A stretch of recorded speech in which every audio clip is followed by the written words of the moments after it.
अगर मैं आपसे कहूं कि भारत का चिकन नेक अब मोदी के हाथ में आ चुका है, अरे वो चिकन नेक जो भारत की सबसे कमजोर कड़ी, तो भारत का सबसे कमजोर पार्ट माना जाता था। अगर मैं आपसे पूछ लूं कि भारत का सबसे कमजोर एरिया बताइए, तो काफी लोग कहेंगे कि अरे जम्मू कश्मीर वाला एरिया, क्योंकि पाकिस्तान वहां पर बार बार अटैक करता है, वहां पर भारत का पीओके भी लेकर बैठा हुआ है। नहीं, आप कहोगे कि अरे अरुणाचल प्रदेश वाला, क्योंकि यहां पर चाइना बार बार अटैक करता रहता है। मैं आपसे कहूंगा वो भी नहीं। भारत का सबसे कमजोर एरिया, ये जो छोटा सा आप देख रहे हो 22 किलोमीटर के चौड़ाई वाला, ये एरिया भारत के लिए सबसे कमजोर कड़ी थी। आज उसी कमजोर कड़ी को भाई साहब इतना मजबूत बना दिया जा चुका है कि ये केवल बांग्लादेश के लिए नहीं, बल्कि पूरी दुनिया के लिए एक खतरनाक एरिया बन चुका है। आज जब आपको पता चलेगा ना, तो आप खुद कहोगे, माथा पकड़ लोगे, अरे मोरे मायरे, ये काम अभी तक किया क्यों नहीं गया? क्योंकि जब ये काम हो जाता ना, तो भाई साहब तब कुछ नहीं हो सकता था। मतलब जो खतरा भारत के ऊपर था, अगर वो खतरा हो जाता तो भारत के 8 राज्य अलग हो सकते थे। लेकिन आप अभी भी मूड़ी खजुआ रहे होगे और कह रहोगे कि यार तुम कह क्या रहे हो, कहना क्या चाहते हो, कुछ समझ नहीं आ रहा। अभी आपको समझ में आएगा। मैं आपको एक चीज बता देना चाहता हूं कि बंगाल के अंदर, अगर हम बंगाल की इंटरनल पॉलिटिक्स को देखें, यानी कि बंगाल के अंदर जो अभी पॉलिटिक्स हो रही थी, जहां पर ममता बनर्जी और आपके शुवेंदु अधिकारी के बीच एक फाइट चल रही थी, और उस फाइट में आपके शुवेंदु अधिकारी जीत करके सीएम बन जाते हैं, और ये थे बीजेपी के। यार देखो, देश के अंदर तब काम ढंग से नहीं हो पाते जब राज्य सरकार अलग हो और केंद्र सरकार अलग हो। यानी कि जब केंद्र में आपकी हो मान लेते हैं बीजेपी, और राज्य में हो आपकी टीएमसी, या फिर राज्य में हो कांग्रेस, तो वहां पर ना तालमेल ठीक से बैठ नहीं पाता। केंद्र सरकार कई सालों से ममता बनर्जी से कह रही थी कि कृपया करके हे दीदी, वो थोड़ा सा एरिया केंद्र सरकार को दे दीजिए, नहीं तो कभी चाइना या बांग्लादेश या नेपाल कोई देश अटैक कर दिया ना, तो भारत के 8 राज्य अलग हो सकते हैं टूट करके। जी हाँ, और उसी के साथ साथ शुवेंदु अधिकारी जैसे सीएम बने, तो पहले तो यही कारनामा हुआ कि भैया वो एरिया केंद्र सरकार को दो। अब कौन सा एरिया, कहाँ का एरिया, अब इसके बारे में चर्चा करेंगे, लेकिन ये एरिया ममता बनर्जी अभी तक दी नहीं थी। सोच कर देख लीजिए। और आप लोग कह रहे थे बहुत अच्छा काम कर रही हैं, बहुत अच्छा काम कर रही हैं। कुछ ऐसे काम होते हैं ना जो जाति धर्म से भी ऊपर रहते हैं, क्योंकि अगर देश ही नहीं रहेगा तो आप और हम रह कर भी क्या करेंगे? क्योंकि अगर देश ना होता आज भारत ना, तो आप और हम नहीं होते आज। हाँ जी हाँ, और वो एरिया बचाना काफी ज्यादा इंपॉर्टेंट था, नहीं तो भारत के 8 राज्य आज टूट कर अलग हो जाते, तो भविष्य में पढ़ते केवल भारत के अंदर 19 ही राज्य हैं, 28 या 29 राज्य नहीं है। यहाँ पर शुवेंदु अधिकारी ने तुरंत क्या किया, चिकन नेक का 120 एकड़ का एरिया दे दिया केंद्र सरकार को। एकड़ क्या होता है यार? एकड़ जमीन के एरिया को कहा जाता है। जैसे कि गांव में जाओगे, कुछ लोग कहते हैं अरे 10 लट्ठा का हमारा खेत है, अरे 10 बिस्सा का हमारा खेत है, 10 बीघा का हमारा खेत है। वैसे 10 एकड़ भी होता है। हाँ जी हाँ, मतलब हर जगह अलग अलग नापा जाता है। कहीं कहीं 3 बीघे को कहा जाता है 1 एकड़, कहीं कहीं 6 बीघे को 1 एकड़ कहा जाता है। राजस्थान में 6 एकड़, यूपी में 3-4 बीघा को 1 एकड़ कहा जाता है। तो ऐसा ऐसा हर जगह अलग अलग होता है। लेकिन यहाँ पर 120 एकड़ का एरिया दे दिया जा चुका है, किसी और को नहीं बल्कि केंद्र सरकार को, कोई और नहीं बल्कि शुवेंदु अधिकारी। देखो यार, अगर कोई एरिया राज्य सरकार केंद्र सरकार को दे रही है ना, तो उसमें कागज पत्तर तामझाम बहुत ज्यादा करना पड़ता है। खासकर तब जब अगर सीएम वहां का केंद्र सरकार के पक्ष में ना खड़ा रहे, तब ज्यादा करना पड़ता है। लेकिन यहाँ पर बीजेपी का भी सीएम बन चुके थे, और केंद्र में भी बीजेपी की ही सरकार है, मोदी जी हैं, तो तब काम आसान हो गया। यहाँ पर क्या हुआ, भैया ममता जो थी उनसे बार बार कहा जाता था कि ये काम कर दो, नहीं कर रही थी। लेकिन शुवेंदु अधिकारी आते कर देते हैं। केवल शुवेंदु अधिकारी अपने बंगाल को ही नहीं बचाए, बल्कि टोटल 8 राज्यों को बचा लिए हैं। और उसी के साथ साथ मामला क्या है अब समझते हैं। देखो यार, ये भारत का एरिया है। मैं आपसे अगर कहता हूँ कि सबसे कमजोर एरिया बताओ, तो आप कहोगे अरुणाचल प्रदेश वाला या तो पीओके वाला। नहीं, सबसे कमजोर एरिया ये है भारत का। और ये इतना कमजोर एरिया है कि आप पागल हो जाओगे कितना कमजोर एरिया है। यार मैं आपको दूसरे मैप पे जहाँ साफ सुथरा उसको दिखाना चाहता हूँ। ये एरिया जो आप देख रहे हो ना, ये एरिया केवल यहाँ पर अगर चौड़ाई देखो 22 किलोमीटर की ही चौड़ाई है भारत की। यहाँ पर इसे सिलीगुड़ी कॉरिडोर भी कहते हैं। यहाँ पर कितने देश का बॉर्डर सटता है आप खुद देखिए। एक तो नेपाल का, दूसरा ही बांग्लादेशवा का, फिर इधर भूटान का, और चाइना भी भाई साहब यहाँ से यहाँ तक का रास्ता बना रहा था ताकि वो यहाँ पर डायरेक्ट स्ट्राइक कर सके। तो इतने सारे देशों का केवल इस 22 किलोमीटर के एरिया पर सटता है। और यही एरिया केंद्र सरकार मांग रही थी बहुत समय से कि ममता दीदी यही एरिया दे दो, नहीं तो कभी चाइना, नेपाल, बांग्लादेश कोई आकर अटैक कर दिया तो बहुत बड़ी दिक्कत हो जाएगी। और मैं आपको बताऊं, देखो बांग्लादेश कितना छोटा है। असल में बांग्लादेश वाला इस एरिया के कहीं अंदर चाइना को और पाकिस्तान को अपना मिलिट्री बेस दे दिया था। कहा था कभी अगर यहाँ पर अटैक करना रहा ना तो तुम लोग इस्तेमाल कर सकते हो आकर हमारा ये वाला एरिया। और बांग्लादेश वो देश है जिसको 1971 में भारत ने पैदा किया था, हो नहीं रहा था। पाकिस्तानों को हटा फिर कराना पड़ा। सोच कर देख लीजिए। यहाँ तक कि यार शेख हसीना भी कह चुकी थी जब प्रधानमंत्री थी बांग्लादेश की कि अगर बांग्लादेश आज देश है तो भारत की वजह से है। लेकिन आज कुल बांग्लादेश में भुला गए कि भारत ने पैदा कराया था, खाक उगा देंगे। लेकिन भाई साहब आगे देखने की कोशिश करें।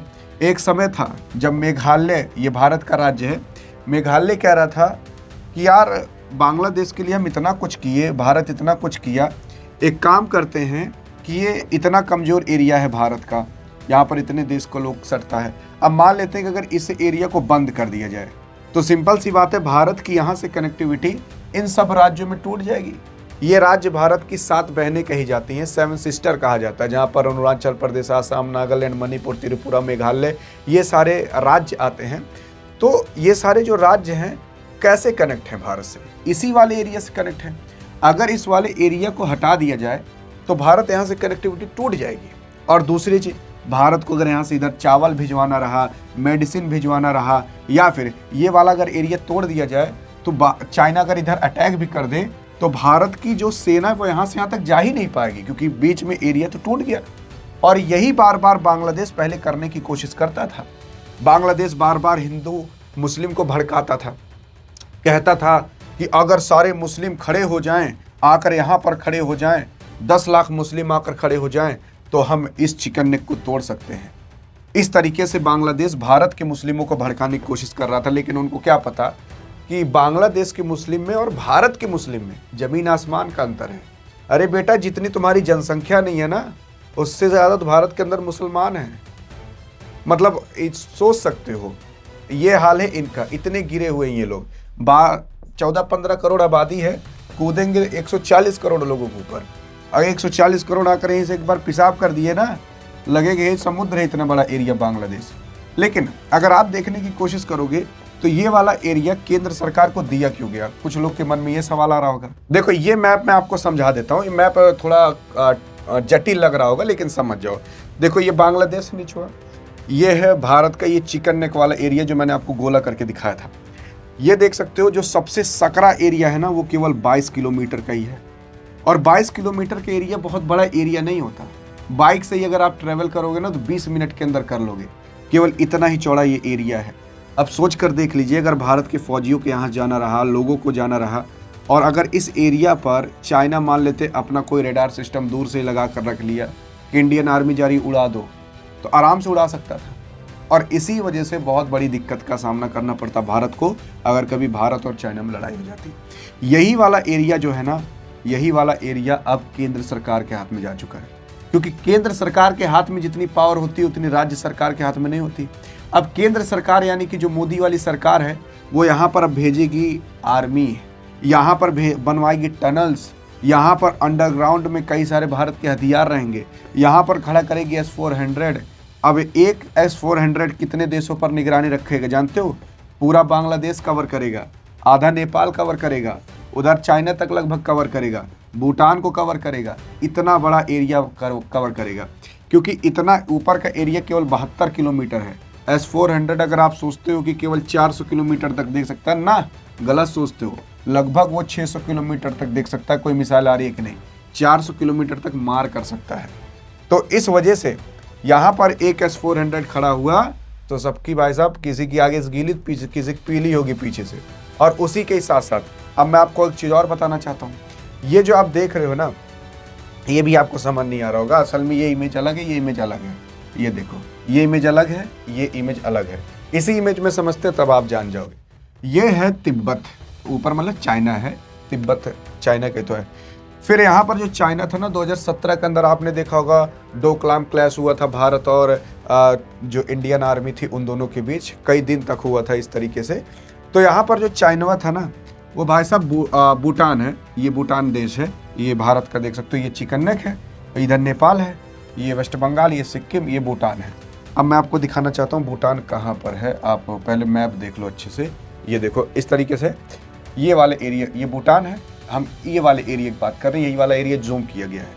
तो यहाँ पर चाइना क्या कर रहा था ना, भूटान के अंदर आकर के यहाँ से यहाँ तक रोड बनाने की कोशिश कर रहा था। जी हाँ, डोकलाम प्लेटू तक, यहाँ से यहाँ तक रोड बनाने की कोशिश कर रहा था। और अमेरिका ने अपनी सैटेलाइट इमेज जारी भी कर दी थी कि इसने काम पूरा कर लिया है। भूटान मना कर रहा था कि हमारे देश के अंदर मत बनाओ, भारत भी मना कर रहा था कि तुम्हें नहीं बनाना चाहिए दूसरे देश के अंदर। भारत क्यों मना कर रहा था? क्योंकि भारत ही भूटान की रक्षा करता है, आपको ये पता होना चाहिए। भूटान के पास खुद की आर्मी भले है, लेकिन भूटान बहुत गरीब देश है, वो अपनी रक्षा नहीं कर सकता। इस वजह से भारत की आर्मी भूटान की रक्षा करती है, आपको ये पता होना चाहिए।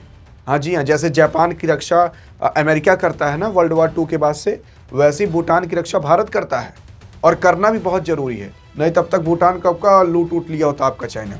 तो यहाँ पर अगर ये रोड बन जाता, चाइना बना लेता ना, तो आराम से अब यहाँ पर ला करके वो अपनी सारी आर्मी, फौज, अपने आर्टिलरीज, अपने तोप, हथियार, गोला बारूद ला कर रख सकता था। और कभी भी अगर युद्ध होता भारत और चाइना के बीच ना, तो डायरेक्ट यहीं से 1 2 3 गोला मारता, 4 5 गोला मारता और भारत का चिकन नेक तोड़ देता। जितने भी रोड रहते सब तोड़ देता। अब केवल अगर रोड ही टूट जाएगी भाई साहब, तो यहाँ से इस एरिया तक भारत का कोई गाड़ी, तोप, गोला बारूद थोड़ी ना जा पाएगा। इसी वजह से चाइना यहाँ से यहाँ तक रोड बना रहा था। चाइना जो रहता है ना, वो बहुत स्ट्रैटेजिक मूव खेलता है, धीरे धीरे खेलता है कि भैया धीरे धीरे करके बनाते हैं। जैसे गाँव में देखोगे ना, खेत ओत रहता है, धीरे धीरे मेड़ को काटते चले जाते हैं। एक समय बाद इतना बड़ा खेत उनके एरिया में चला जाता है और हो जाती है मारपीट। वैसे ही जो चाइना है, वो भैया यहाँ पर ऐसे रोड बना रहा था ताकि भारत के ऊपर नजर रख सकते। अब ये रोड क्या पता यहाँ तक भी लेकर चला आता, भारत के सिक्किम तक, सिलीगुड़ी कॉरिडोर तक भारत मना किया। इसी वजह से 2017 के अंदर आप देखोगे भारत और चाइना के बीच क्लैश हुआ। और यहीं पर ही बांग्लादेशवा देखोगे चोट्टा। बांग्लादेशवा का मैप इतना सा है, बांग्लादेश कहता हम ग्रेटर बांग्लादेश हैं, भारत का कई सारा एरिया ले लेगा, भारत का यहाँ तक वेस्ट बंगाल, यूपी तक आ जाता है। अब क्या बताएं यार इनको, मतलब जब दिमाग बट रहा था ना, पता नहीं ये लोग कहाँ थे। अब यहाँ पर देख सकते हो, अब भारत का अगर पूरा देखोगे तो इतना छोटा सा ये एरिया है 22 किलोमीटर का। यहाँ पर बार बार पाकिस्तान और जो बांग्लादेश जो है, बांग्लादेश के सबसे ज़्यादा लोग इसी एरिया में रहते थे। ये जो 22 किलोमीटर का एरिया है, अब इस एरिया को केंद्र सरकार ले ली है। यहाँ से बांग्लादेशियों को तुरंत भगाया जाएगा। यहाँ पर अब आर्मी के कैंप्स बनेंगे। यहाँ पर मैं तो सोचता हूँ एक ठो खाली S-400 खड़ा कर दें, पूरा रेजिमेंट, क्योंकि भारत ने 5 रेजिमेंट खरीदे अभी तक रशिया से। अब भारत 5 रेजिमेंट और खरीदने की बात कर रहा है। एक रेजिमेंट में कई सारे S-400 आते हैं, एक ही नहीं आता, कई सारे आते हैं। तो यहाँ पर भारत अगर एक रेजिमेंट भी खड़ा कर देगा ना, पूरा लगभग इतना चाइना कवर करेगा, इतना एरिया आराम से कवर कर लेगा। और इसी वजह से कहा जा रहा है कि ये वाला एरिया केंद्र सरकार को देना बहुत जरूरी था, क्योंकि राज्य सरकार के हाथ में उतनी आर्मी और पावर नहीं होती जितनी केंद्र सरकार के हाथ में होती है। तो अब केंद्र सरकार यहाँ पर अपने BSF जवान, कमांडो, आर्मी वाले खड़ा करके रखेगी। और अब ये भारत के लिए मजबूती बन चुका है, क्योंकि भारत यहाँ पर अब खड़ा होकर नेपाल, भूटान, बांग्लादेश, चाइना पर सब पर नज़र रख पाएगा। और कभी अगर युद्ध हुआ तो भारत यहाँ से भी लड़ पाएगा, क्योंकि भारत जब कभी युद्ध होता था तो भारत को यहाँ तक पहुँचने में कई दिन लग जाते थे, लेकिन अब भारत की आर्मी वहीं खड़ी रहेगी, मतलब मिनट भी नहीं लगेगा, वहीं खड़ी रहेगी। तो इससे बहुत बड़ा फायदा होगा। बाकी आपको क्या लगता है? आपको क्या लगता है कि ये काम करना जरूरी था कि नहीं? आप क्या सोचते हो? देखते हैं आप क्या कहना चाहते हो। बाकी अधिक जानकारी चाहिए तो इस वीडियो में मिलते हैं, तब तक के लिए जय हिंद, जय भारत।